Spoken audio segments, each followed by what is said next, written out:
Right, time for a League One weekend recap where we've got some pretty major reservations about Wrexham. I'll pick that up again. Right, how about a League One weekend recap? We've got some fairly major reservations about Wrexham ahead of a big week for them, but it was a great weekend to be Birmingham City, Wycombe Wanderers and Stockport County, and also Shrewsbury and Rotherham, among others. Some big fixtures in midweek, particularly that Birmingham-Wrexham game, George. But in terms of the weekend action, let's just touch on the top two first and foremost. Birmingham City are being called control freaks because of the way that they play, meaning that for weeks and weeks their defence has been getting tighter and tighter and tighter. I didn't think it could get any tighter, and then they beat Exeter 1-0 at home without Exeter having so much as a shot or even a touch inside Birmingham City's box. Birmingham maybe not fluent going forward, but still finding a way. Knocked on the door enough times. Ethan Laird answering it with a goal and a 1-0 win. This is kind of the story of football in 24-25 in the EFL. It's just these dominant sides being so good defensively at home. We've seen Leeds do it. We've seen Sheffield United do it. We've seen Burnley do it. And we're seeing Birmingham do it in League One. Win to nil shots in my box is a new one that I've never heard before, but it's pretty exciting. Albeit maybe the football itself isn't that exciting. Exeter, another side who come away from St Andrews saying they're not all that, are they? Like, they didn't really batter us. But if you can't get near their box, if their box is a force field, then what are you going to do? How are you going to hurt them? And they've obviously got the quality needed in order to find a way in most games to break teams down. Birmingham didn't have a shot until the 47th minute, where it was Scott Wright's shot that was parried away and then recycled back into Ethan Laird for the goal. It was their first attack of the whole match that yielded an actual attempt at goal. But it doesn't matter when you're that dominant defensively. You don't really need much going forward. It's going to be really interesting. Their game Thursday night against Wrexham is going to be fascinating because we saw them in the reverse go behind very early and then just kind of ease clear of Wrexham and win the game 3-1. Wrexham generally a very different proposition at home. I think Phil Parkinson must be having quite a difficult internal monologue right now, where I'm pretty sure if he was to revert to type, what he'd want to do, it would be to be tight and be resolute against a Birmingham side who he knows will bring a lot of quality. But normally at home, Wrexham like to flex their muscles and like to offer, like to open up a bit and ensure they're the ones on the front foot. And I hope they do that, because I do think Birmingham have been a bit vulnerable on the road this season at times. But yeah, this was just another occasion that shows that if you're a decent League One side and going away to Birmingham City, the chances are you're going to come away from that game without picking up any points and probably not really troubling them at all. The stuff about leaving there being like, they're not all that, are they? It's kind of like being suffocated to death by a boa constrictor, and as you take your last breath, being like, it wasn't as scary as a lion eating me alive, was it? You're still dead.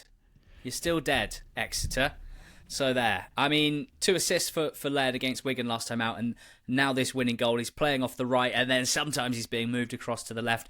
He's had a great few weeks, Laird. I mean, he's a really good player. I know it doesn't necessarily feel like his career in the last couple of years has panned out as I would have expected it to when we first saw him dipping his toes into the EFL water as a loanee. But he's definitely, if Chris Davis likes him, if Chris Davis finds a really strong role for him that suits him and he stays fit and they are in the Championship next season, I would expect Laird to look like one of the better fullbacks in the Championship next season. So I think that's really exciting.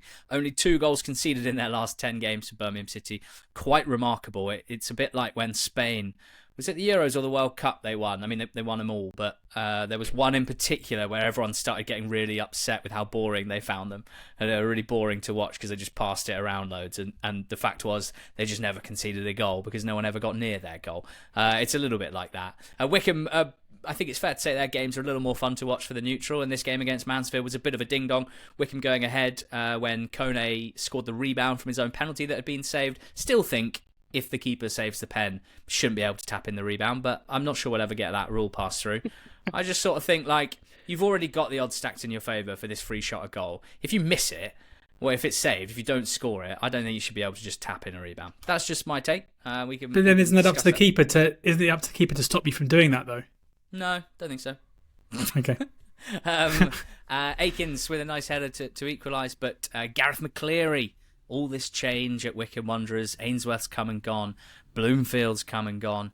A lot of the old guard, Jacobson, Gape, have come and gone. But McCleary's still there and scoring winning goals for Wycombe Wanderers. It was a great weekend for them, with Huddersfield drawing with Blackpool 2-2. 2-0 down early in this one.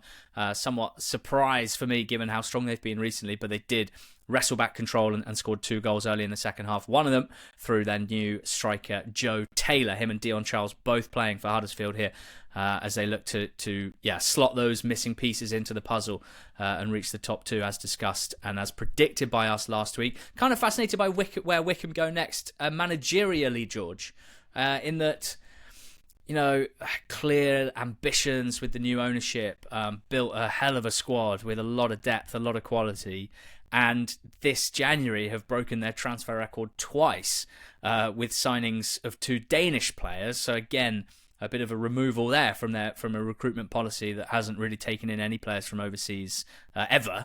And so where are they going to... I sort of feel like they might go sneaky and overseas for their managerial hire as well, but I'm not sure. Yeah, I kind of assumed that it would be, if you look at the way that they're recruiting, as you mentioned, a left field appointment, and very quickly looking at the betting odds, Klaus Norgard rose very, very, very speedily to odds-on favourite in the betting market, and that kind of made sense. He's Thomas Frank's assistant at Brentford. It would align pretty well with what we're seeing from them in terms of their recruitment. But since then, he's kind of not back out in the betting, which suggests that if things are kind of sewn up in a done deal very early, then that collapse just kind of continues, as it did with Bloomfield at Luton, where he went short very quickly and never kind of came back out again. Obviously, as Dave Jones said on this very podcast a few weeks ago, the betting markets are often completely wrong. But it's interesting to note that now the names who are kind of rising towards the top end of the market, Liam Richardson, Stephen Schumacher, Des Buckingham, Andy Wing, who's manager of Solihull Moors in the National League. They're kind of the names you would expect to be linked to any League One job right now, basically. And I'd be quite surprised if it was any of them. But maybe it will be. We'll have to see. I thought your next line was going to be, but this isn't any League One job right now. And that's kind of what you were getting at, I think. Look, they have a brilliant team, playing brilliantly, and second in the league, in a great position to win automatic promotion to the Championship. So it's a hell of a job for someone to get. And there feels to me like, even with Bloomfield leaving, still just a vibrancy around the club as a whole. And it could be one of those where we look back and think, oh, actually, maybe it wasn't necessarily Bloomfield doing a miracle job, but actually just a club raising its own level with good decisions and some deeper pockets. Let's find out. Stockport, wow, the club that have really raised their level about as much as anyone over the last couple of years, and into the top 6, rising above the team that they beat, Reading, who they beat 3-1 at the Madstad. 2 early goals from set-piece situations. Reading's young back line plus Harley Dean not coping very well with Stockport's routines, and they scored 2 goals to go ahead. Reading did pull one back, but Stockport on the break. Jack Diamond coming off the bench to lead a few counter-attacks, looked very dangerous, almost scored 1, and then very much did score a goal which made Stockport win 3-1.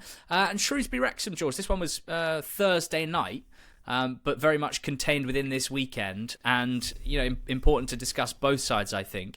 You nailed your colours to the blue and amber mast last week on the predictions pod, and I said, well, George, they've got really hard fixtures, they're going to be relegated by March because of their fixtures, and then they went and beat Wrexham. What's the big deal?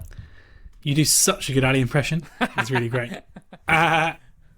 What a win. I mean, obviously a game between two sides that don't like each other very much, who look to be heading in different directions in the football pyramid. But, if this is the last time these two teams play against each other for a while, then boy, will Shrewsbury fans enjoy it, because it was a really impressive win, live on Sky, upsetting the Wrexham fans across the globe tuning in to see them beat their rivals. And I thought Shrewsbury were absolutely brilliant in the game. I thought they were the press and the energy and their ability to stop Wrexham from really creating anything of note was phenomenal. As I messaged, they played I've never really seen this before. They played a kind of a 4-4-2 where Marquis and Lloyd played up front together.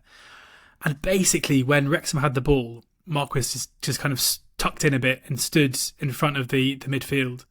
And because he can't really run, didn't really do much. And George Lloyd just harried the Wrexham defence. It was just, phenomenal performance from Lloyd, who just out of possession was relentless, and he kind of led the press from the front for Shrewsbury, and Wrexham just got continually more and more frustrated. 2 goals from Marquis, another one, who, if it was up to you, Ali, wouldn't have been able to score his second goal because it was a rebound from a penalty. Fletcher with the equaliser in between the two after another incredible ball from Barnett, as he's been doing all season. For Gareth Ainsworth and for Shrews, for him to have already beaten Birmingham and Wrexham at home, I'm just really confident now that he's got his teeth into this side. And if I was a Cobblers fan, Bristol Rovers fan, all these teams who are hovering above the relegation zone, I'll be incredibly annoyed about it, because I think he keeps them up, and I think he's already made them hard to beat. And they look to me now to be a team who are going to get their way out of this the mess they were left in.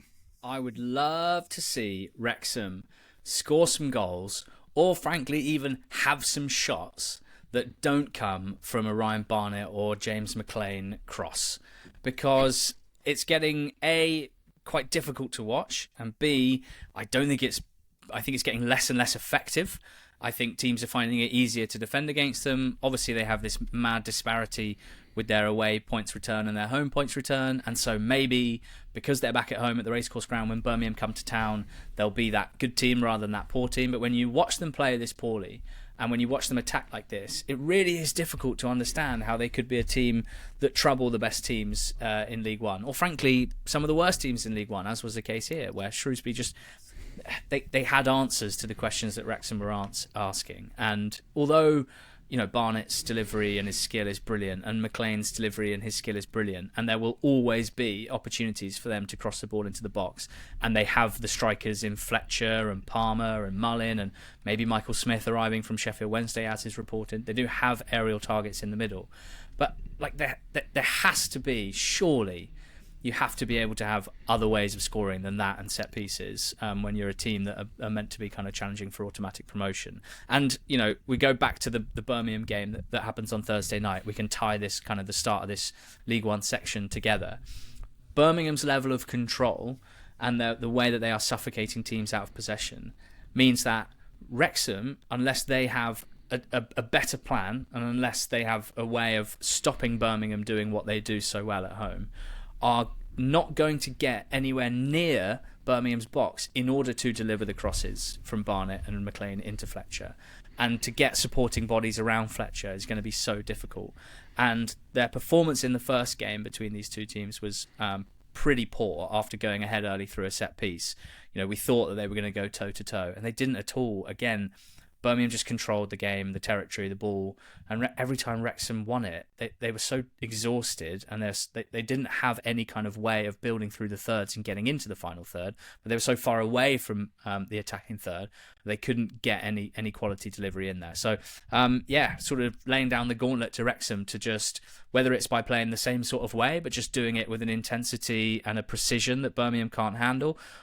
Maybe that is the way that it will look. But right now, I have very little hope of Wrexham being able to go toe-to-toe with Birmingham on Thursday night. So that'll be one to keep an eye on. I never thought I would hear you throw the gauntlet down to Ryan Reynolds, but here we are.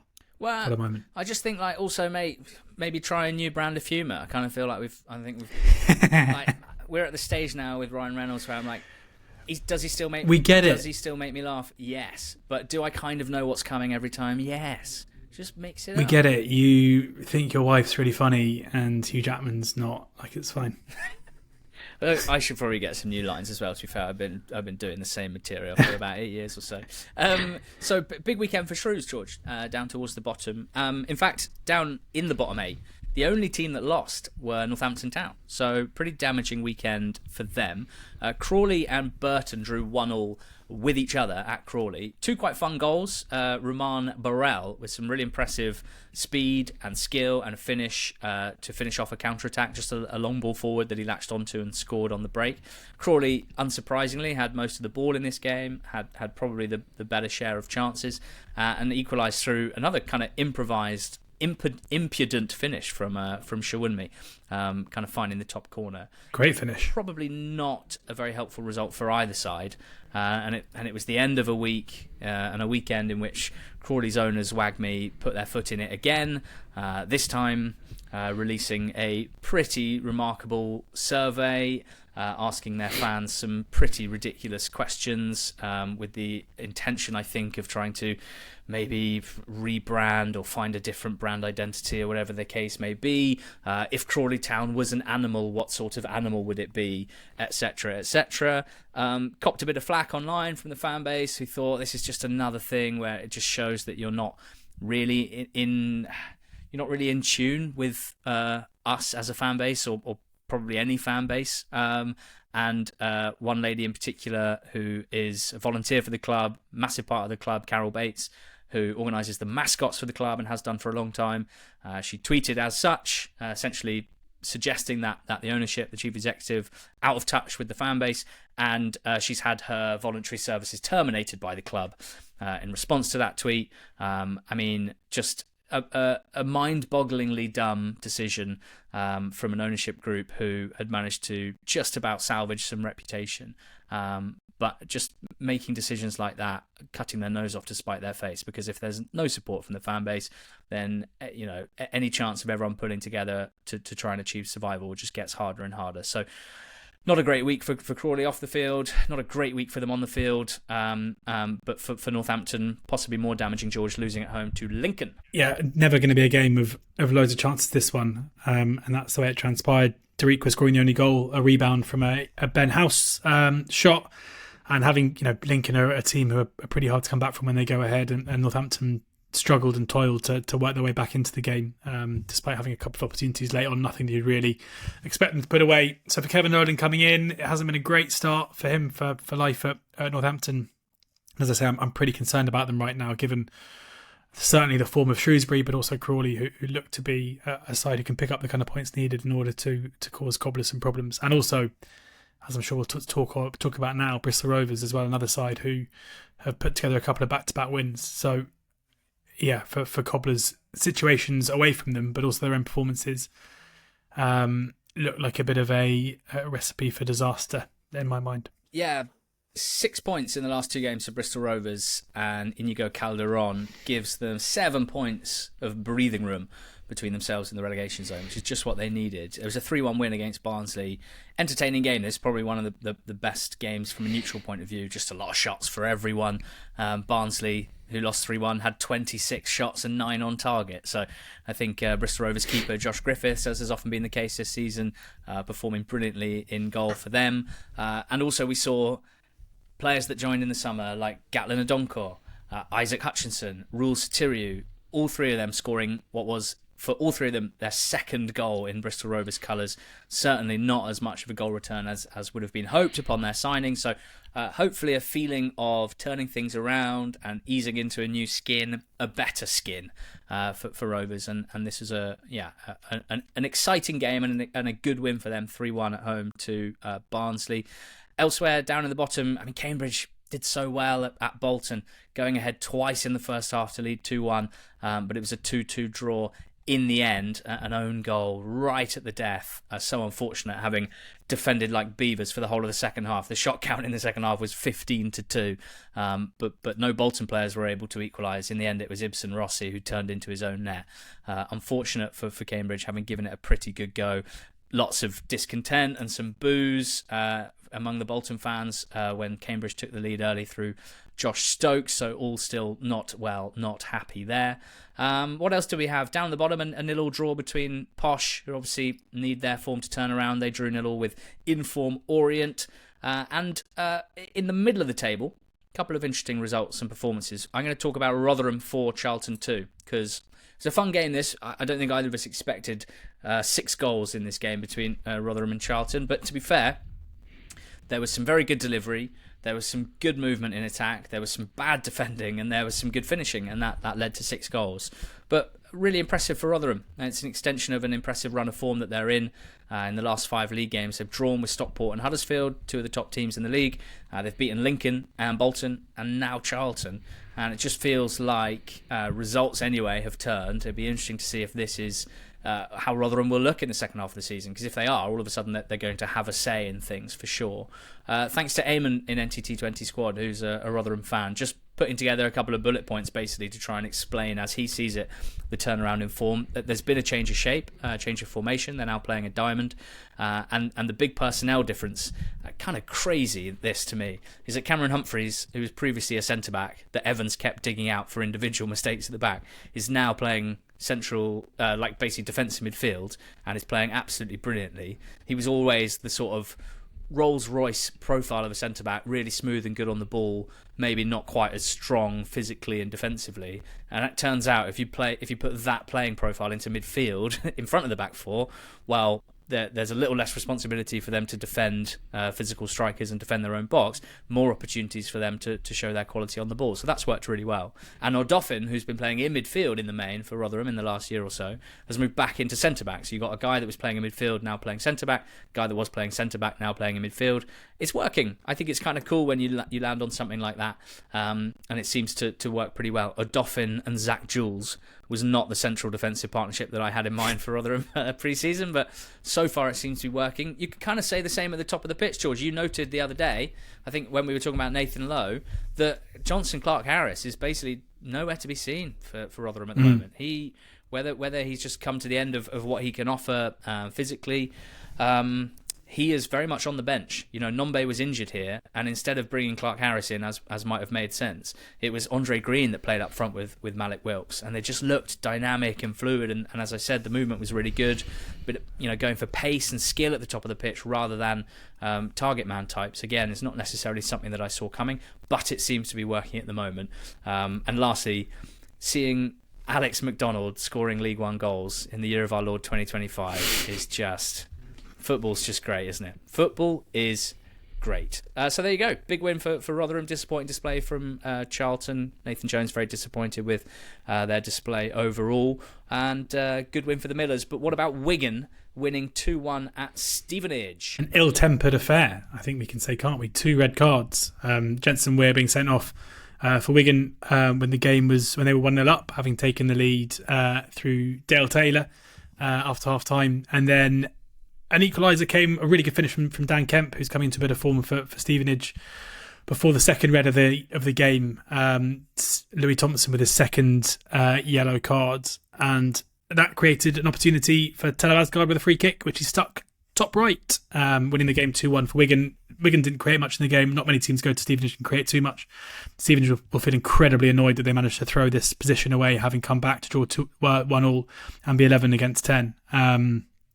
Yeah, I mean, you can't really legislate for what they've done there. But a pretty significant result for Wigan, who were starting to drift pretty alarmingly close to that bottom end of the league. And I think for them, keeping hold of Asgard's going to be so important, because he is such a source of goals for them now. It was the kind of part of his game that we always wanted to see him improve on, and in the last couple of months he's absolutely done that, whether it's from open play, from set pieces. We've seen him score headers recently too. He is important to them, and there is a rumoured interest in him between now and the end of the window, and it feels like that could be fairly pivotal in terms of what happens for Wigan going forward this season. Yeah, he went full Eric Cantona upon scoring a match-winning free kick right at the end. Just sort of stood still and just kung fu kicked a guy in the face in the crowd. No, stood still and sort of rotated himself so that all corners of the ground could take in the magnificence of Telo Asgard, while his teammates went absolutely nuts around it. Hell of a finish to that game. I mean, the Jensen Weir red card is one of them, isn't it? We've talked about this stuff. I remember it happening in an Oxford-Sunderland game that we were at, and it caused our take on it caused it's one of those that a lot of people don't agree with. But it's essentially the Stevenage player is running away well clear of Weir, who's trailing him and isn't going to catch up with him, and Weir basically kind of stamps on his trailing leg, or some would say he's just tripped him up. It's a cynical foul, and in many cases those are just yellow cards. But I believe that the way that he did it, the manner of how he did it, the fact that he has absolutely no interest in playing the ball, he is just trying to, clip the heels, and actually I thought it was a bit more excessive than that. The red card, in terms of the law book, as I understand it, is given for serious foul play. And the first line of that is a tackle or challenge that endangers the safety of an opponent or uses excessive force or brutality. And it's just difficult, these ones, because it's kind of in the eye of the beholder. Some people would say there's not enough excessive force, there's not brutality necessarily, it's a trip. But it does say a player who lunges at an opponent in challenging for the ball from the front, from the side, or from behind, using one or both legs with excessive force, is guilty of serious foul play. So I quite like that those are being given as red cards, because I think it's above the threshold of just like you're pulling someone back to stop a counter-attack. And I do think that it is potentially quite dangerous to do that when someone is in full flow and sprinting at speed. So it'd be interesting to see what other people thought about the Jensen Weir red card. And that concludes the League One roundup.